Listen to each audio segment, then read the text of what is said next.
সামাজিক যোগাযোগ মাধ্যমে চটকদার বিজ্ঞাপন, মোবাইল থেকে শুরু করে ইলেকট্রনিক্স পণ্য, এমনকি ঘর সাজানোর নানা আসবাবপত্রে রয়েছে লোভনীয় সব অফার। অর্ডার করতে গেলে প্রথমেই পাঠাতে হয় বুকিং মানি, সেই টাকা পরিশোধ করার পরই বাধে আসল বিপত্তি। ক্রেতার আইডি ও ফোন নম্বর চলে যায় ব্লক লিস্টের তালিকায়। এভাবেই বিজ্ঞাপনের ফাঁদে পা দিয়ে নিঃস্ব হচ্ছেন দেশের শত শত পরিবার, আর লাখ লাখ টাকা হাতিয়ে নিচ্ছে প্রতারক চক্র। এমনই এক অভিযোগের ভিত্তিতে অভিযানে নামে সেনাবাহিনী ও পুলিশ, সাথে সময় সংবাদ। তথ্য প্রযুক্তি ব্যবহার করে শনাক্ত করা হয় নড়াইলের যাদবপুর গ্রামের আকাশ মোল্লাকে। তবে বাড়ির দরজায় কড়া নাড়তেই পালানোর ব্যর্থ চেষ্টা করে অভিযুক্ত আকাশ। ঘরে ঢুকে তল্লাশি চালাতেই পাওয়া গেল ডিজিটাল ভয়েস চেঞ্জার সহ প্রতারণার কাজে ব্যবহৃত ল্যাপটপ, মোবাইল ফোন ও সিম। জিজ্ঞাসাবাদের এক পর্যায়ে আকাশ নিজেই জানালেন প্রতারণার কৌশল।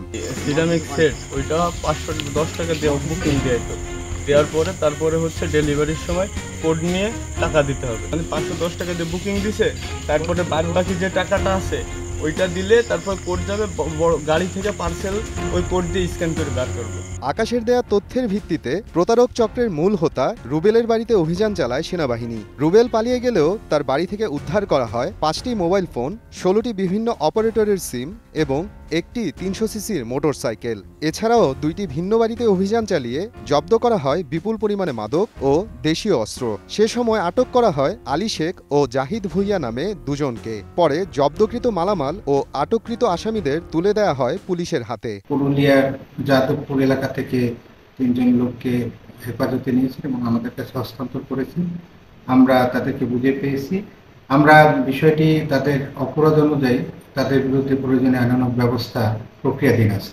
অনলাইন প্রতারণার অভিযোগে বিভিন্ন সময় প্রতারক চক্রের সদস্যরা গ্রেফতার হলেও জামিনে বেরিয়ে আবারও নতুন কৌশলে নতুন স্থানে গিয়ে শুরু করে প্রতারণা। তাই এ ধরনের প্রতারণা বন্ধে আইন প্রয়োগকারী সংস্থার নজরদারির পাশাপাশি প্রয়োজন অনলাইন কেনাকাটায় ক্রেতার সর্বোচ্চ সতর্কতা অবলম্বন করে আর্থিক লেনদেন করা, এমনটাই পরামর্শ দিয়েছেন সংশ্লিষ্টরা।